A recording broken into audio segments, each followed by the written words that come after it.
Tuhan. Kami siap mendengarkan firman-Mu. Mari semuanya katakan, Amin. Yes.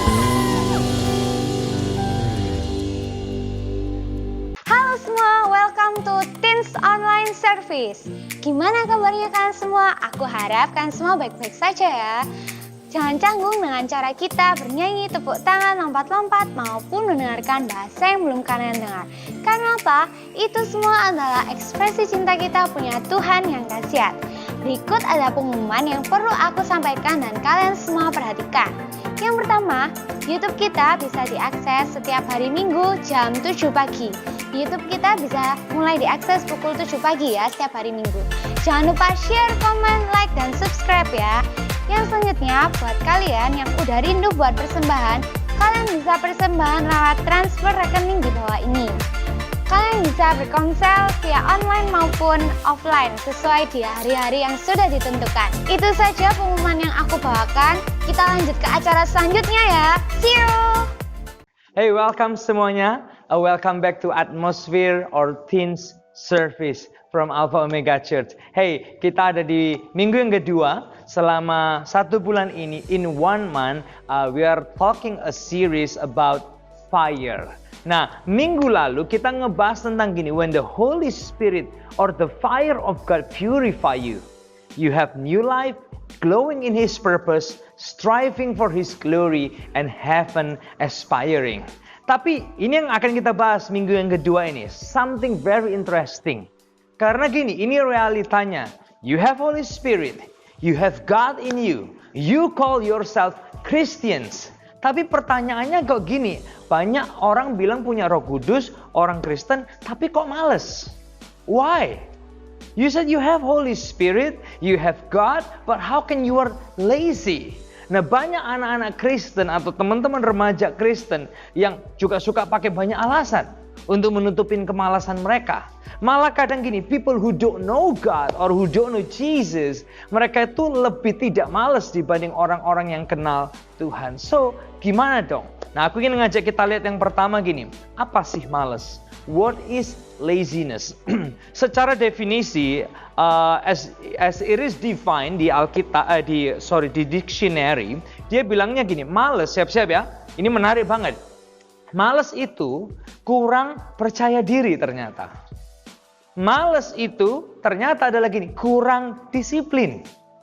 Malas itu adalah gini, kurang ketertarikan untuk menjadi efektif.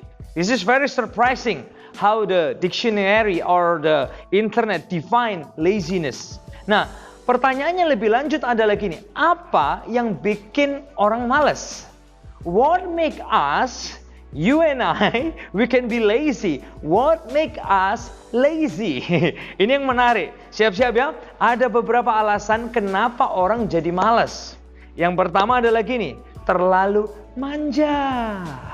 Terlalu manja. Apalagi di zaman sekarang, we all want something instant. Kita mau everything yang instant. Nah, atau gini, mungkin kamu terbiasa diturutin. Mungkin kamu terbiasa dilayanin. Dikit-dikit mbak, dikit-dikit daddy, dikit-dikit mami, dikit-dikit siapa gitu. Kamu terbiasa dilayani dengan cepat.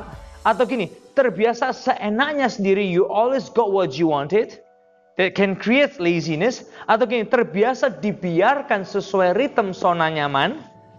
Your parents or your teacher allow you, membiarkan kamu terlalu lama di zona nyaman kamu sehingga gini, nggak punya endurance, nggak punya ketabahan, dan tidak tahan mental. Dan menghadapi sesuatu yang jangka panjang, sesuatu yang perlu komitmen, sesuatu yang perlu mikir lebih banyak lagi, atau sesuatu yang membutuhkan tenaga, kita jadi gampang menyerah dan malas untuk menghadapinya. Karena apa? Terlalu manja. Boleh tulis di kolom komen di bawah, manja. Oke, nah selanjutnya adalah gini, kenapa? Apa yang bikin orang malas? Lose passion. Kehilangan ketertarikan atau tidak tertarik sama sekali. Selanjutnya, apa yang bikin orang malas adalah gini, fear and hopeless. Fear of failure, takut gagal, takut tidak mencapai standar yang dipikirkan. Sebagian kamu mungkin haunted, takut tidak mencapai standar yang your parents expecting from you. atau yang kamu harapkan dari kamu. Nah, daripada kamu mencoba yang terbaik and then fail, sebagian kita akan lari gini, lebih baik aku males-malesan. Jadi ada alasan untuk kegagalan. Nah, ini yang lain. Apa yang bikin orang malas adalah gini, tidak disiplin, rushing, tergesa-gesa, tidak punya pertimbangan yang jauh. Nah, apa sih yang Alkitab ajarkan kepada kita tentang semangat? Aku ini ngajak kita lihat yang berikut ini, di bagian yang B. Ada orang yang bernama Paulus. Dia kasih contoh kepada orang-orang di Tesalonika. 2 kali dia menulis ini. Kita lihat sama-sama ya. 1 Tesalonika 2 ayat yang ke-9. Kalau kamu bawa Alkitab kamu, 1 Thessalonians 2 verse 9. Ada lagi nih. Sebab kamu masih ingat saudara-saudara akan usaha dan jerih lelah kami. Come on, jerih lelah. Work hard. Nah, sementara kami bekerja siang malam, we work day and night. Supaya jangan menjadi beban bagi siapapun juga di antara kamu, kami memberitakan Injil Allah kepada kamu. Paul, dia work hard. Nah, 2 Tesalonika 3 ayat yang ke-7 sampai yang ke-9. Perhatikan ini. Sebab kamu sendiri tahu bagaimana kamu harus mengikuti teladan kami, karena kami tidak lalai bekerja di antara kamu. Dan tidak makan roti orang dengan percuma. Eat someone else's food. Ya, nah, tapi kami berusaha dan berjerih payah.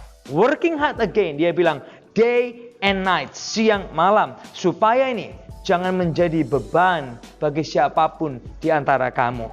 Dia nggak becoming a burden to anyone else. Nah, bukan karena kami tidak berhak untuk itu, kata Paulus, melainkan karena kami mau menjadikan diri kami teladan, an example for you, supaya kamu ikuti. Nah, perhatikan gini, 2 ayat ini, Paulus, dia menggunakan 2 kalimat atau 2 bahasa yang kurang lebih sama.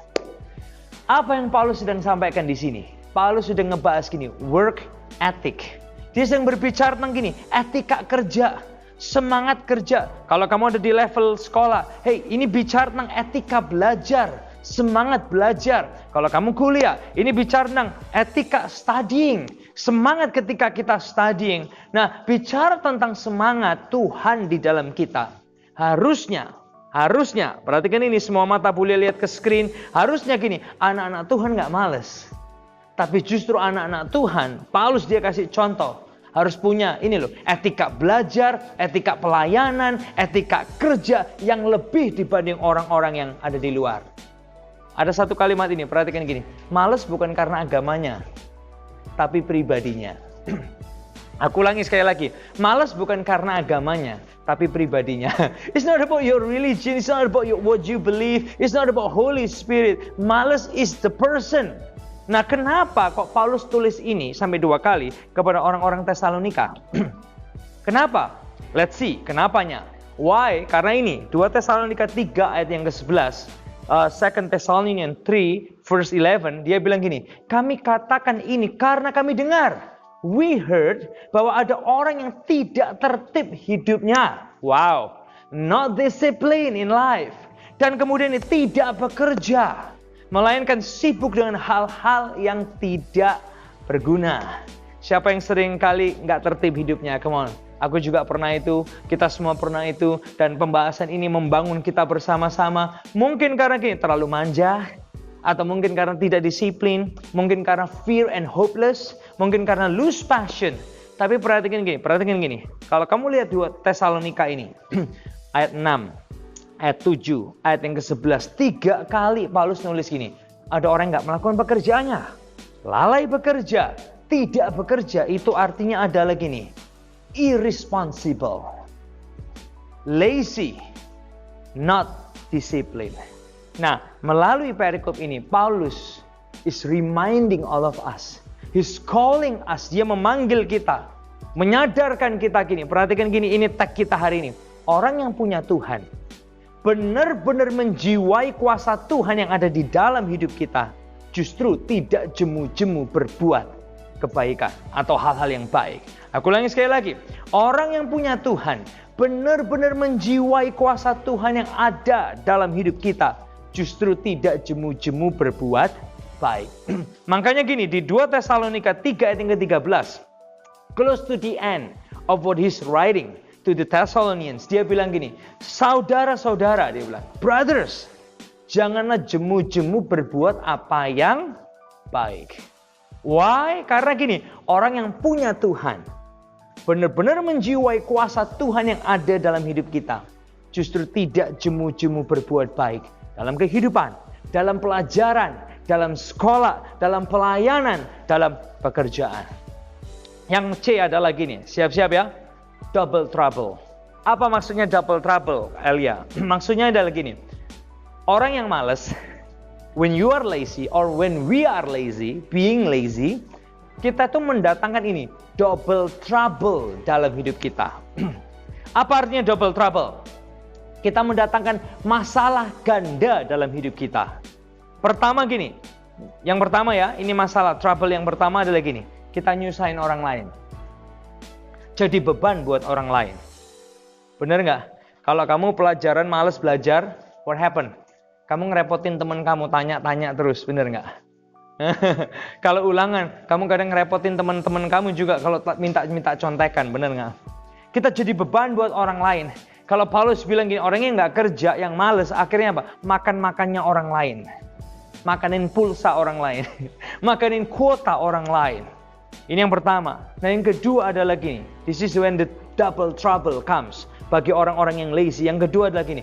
Nyusahin diri sendiri. Kok bisa nyusahin diri sendiri? Kan enak males-malesan. Well, kamu membuang waktu kamu. Kamu membuang tenaga kamu. Kamu menyia-nyiakan potensi kamu. You waste your potential and your talents. Dan kamu ini wasting your ability.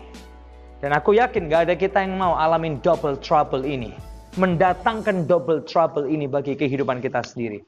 So what can we do? Simple aja. Hari ini simple. Kita langsung masuk aplikasi. What can we do? Yang pertama adalah gini. Jadilah pribadi yang ini. Mau terima masukan. 2 Tesalonika 3 ayat 15. Dia berkata gini. Tegurlah dia sebagai seorang saudara. Apa maksudnya tegurlah? Well, salah satu karakteristik when you have Holy Spirit in you adalah gini. You are humble, teachable, mau terima teguran atau masukan. Ketika ada orang kasih masukan, when people talking to you, giving you advices, jangan baper. Justru apa? Happy. Karena apa? Tuhan sedang membangun kamu. God is building you lewat orang lain. Ketika ada teguran masukan, jangan bete. Karena apa? Justru senang. Karena apa? Tuhan belum berhenti berperkara untuk membangun setiap kehidupan kita. Hey, Jesus is the perfect example. Apa yang Yesus lakuin di Getsemani, dia bilang gini, not my will, but let your will be done. Berarti gini, orang yang punya Tuhan, benar-benar menjiwai kuasa Tuhan yang ada dalam hidup kita. Justru tidak jemu-jemu berbuat baik. Dalam kehidupan, dalam pelayanan, dalam pekerjaan, dalam sekolah kita masing-masing. Yang kedua adalah ini, simple way. Yang kedua adalah gini, keluar dari kebiasaan. Kalau kita lihat di 2 Tesalonika 3 ayat 11 sampai yang ke-12, 2 kali Paulus itu menggunakan kata gini, work alias gini, exercise. Boleh ketik di kolom komen exercise. Exercise itu artinya gini, melatih kemampuan. I know exercising is not comfortable. Melatih itu sesuatu yang nggak nyaman. Latihan itu sesuatu yang boring dan membuat kita harus keluar dari zona kebiasaan. Tapi itu yang membuat kita gini, akhirnya apa? Bertumbuh. Tubuh kita terlatih, jiwa kita terlatih, mental kita terlatih, dan kita jadi orang yang nggak males. Aku ingat tanggal 29 Mei tahun 2020 ini, pertama kalinya I was invited to ride a bike. Bersepeda pertama kalinya after years dalam kehidupanku. Nah pertama kali diajak naik sepeda, diajaknya langsung dari Geraha Family, langsung sampai ke Galaxy Mall, dan kemudian balik lagi. So buat aku gini kayak, man, I'm so tired. Rasanya kayak, aku gak kepingin ngulangin lagi gitu loh. Tapi perhatikan, exercise itu membuat kita gini, tubuh kita terlatih, jiwa kita terlatih, mental kita terlatih, dan kita keluar dari kebiasaan males kita. Tahu nggak, the perfect example is Jesus. Waktu Yesus di dunia, he's not like lazy person. Oh, I'm the son of God. I own the whole universe. I just want to eat and enjoy all the wealth, semua kekayaan dunia. No, yang dia lakuin adalah gini, dia melatih kemampuannya. Apa yang Yesus lakuin? Dia nyembuhin people, healing people. Dia melatih karunia itu. Apa yang dia lakuin? He's serving people, he's preaching. Dia melatih semua kemampuan dia. Nah, izinkan Tuhan kasih kita semua semangat. Membuat kita jadi punya kekuatan, kemauan untuk apa?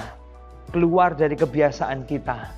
Dan itu akan membuat kita jadi pribadi yang tidak malas. Karena ini sekali lagi kita boleh kita tulis sama-sama di kolom komen. Orang yang punya Tuhan, kamu mungkin mau foto ini. Orang yang punya Tuhan benar-benar menjiwai kuasa Tuhan yang ada dalam hidup kita.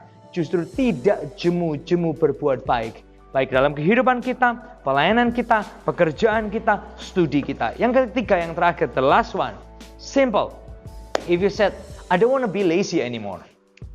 Karena lazy makes me, mendatangkan double trouble dalam hidupku.